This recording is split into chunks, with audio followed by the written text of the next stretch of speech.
नमस्कार दोस्तों, मैं आज आपको बता रहा हूँ कालबेलिया समाज के एक ऐतिहासिक कदम के बारे में, जहाँ समाज के लोगों ने अपनी परंपरा, इतिहास और संस्कृति को सुरक्षित रखने के लिए खास पुस्तक तैयार की है। राजस्थान की इस अनोखी लोक संस्कृति कालबेलिया अपने नृत्य, वेशभूषा और लोक गीतों के लिए दुनिया भर में सुप्रसिद्ध है और इसी विरासत को आने वाली पीढ़ियों तक पहुँचाने का जिम्मा अभी सीता ने उठाया है। हमने पुस्तक के लेखक से बात की और जाना इस किताब को लिखने का क्या उद्देश्य था, कितना समय लगा और इसे तैयार करते समय किन किन चुनौतियों का सामना करना पड़ा। कुल मिलाकर यह पुस्तक कालबेलिया समाज की सांस्कृतिक पहचान को सजाने का एक बहुत ही महत्वपूर्ण कदम है। आपका इंट्रोडक्शन दे दीजिए एक बार। कालबेलिया समाज से हूँ। करनवा मेरा गांव है। देशूरी जिला पाली राजस्थान का निवासी हूँ। पुस्तक को लिखने का मुख्य उद्देश्य क्या आपका? इस पुस्तक को लिखने का मुख्य उद्देश्य कालबेलिया समाज की संस्कृति को, कालबेलिया समाज एक नाथ संप्रदाय से जुड़ी हुई है, उनका प्रचार करने के लिए घर घर कनिपनाथ जी का प्रचार और कालबेलिया समाज की संस्कृति को ऑल इंडिया में पहुंचाने का मेरा उद्देश्य था। इस पुस्तक को लिखने का विचार कैसा है आपके मन में? ये विचार मेरा वैसे शुरू से था, पर सभी समाजों की किताबें थी, बाकी कालबेलिया समाज की कई किताब मुझे नजर नहीं आई, तो मेरे दिल में एक विचार आया कि क्यों नहीं कालबेलिया समाज का मैं इतिहास लिखूं। पुस्तक को लिखने का आपको कितना टाइम लगा?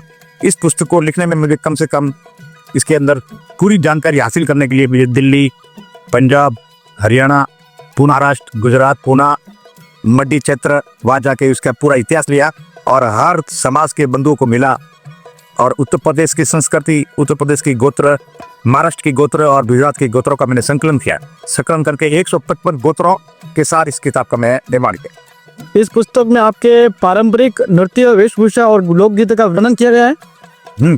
इस किताब के अंदर हमारे कालबेलिया जो डांस है वो यूनेस्को में 2010 से शुरू है। हमारे समाज की जो नृत्य है जैसे गुलाबुल सपेरा, आसल सपेरा का मनोबल बढ़ाने के लिए इस पुस्तक का मैंने विमोचन किया। युवा पीढ़ी को क्या सीखने?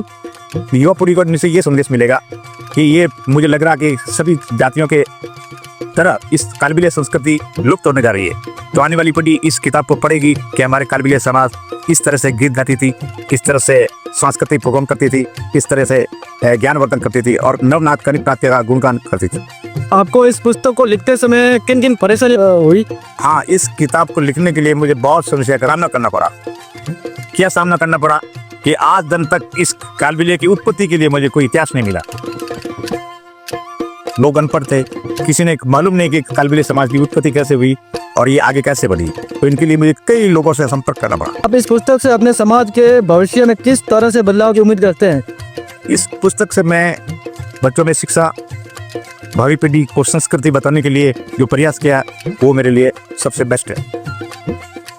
इस पुस्तक को स्कूलों या लाइब्रेरी में शामिल करवाने की कोई योजना है आपकी? हाँ, ये किताब जो बुद्धम पब्लिशर्स जिसने छापी है उनका उद्देश्य ये है कि हर स्कूल के अंदर कालबेलिया संस्कृति की झलक पड़े।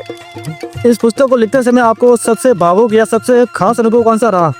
इस पुस्तक को लिखने के लिए मुझे अनुभव तो क्या, शुरू से वैसे मैं जन्म से कालबेलिया हूँ, तो मुझे इस पुस्तक की जो मुझे जानकारी शायद दूसरे जो लेखक थे उनको इतनी जानकारी नहीं थी कि वो किताबों से पट के लिख रहे किताबों का निर्माण करते थे। क्योंकि मैं तो इसी कष्ट में पैदा हुआ, तो मुझे जन्म से लगाकर मरण तक का पूरा अनुभव था।